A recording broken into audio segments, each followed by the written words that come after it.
Meet AutoMix in Apple Music on iOS 26, smooth, DJ-style transitions between songs, done automatically.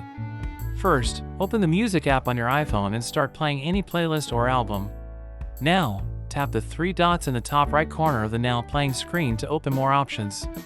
In the menu that appears, tap Settings for this playlist to customize how your tracks play.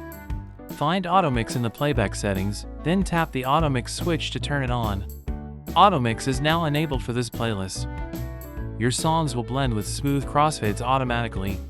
To hear AutoMix in action, let one song play all the way to the end and listen as the next track fades in smoothly. You can also tap Next Track.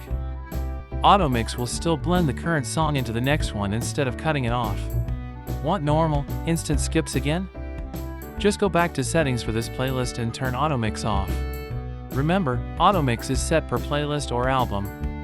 Turn it on only where you want smooth, DJ-style mixing.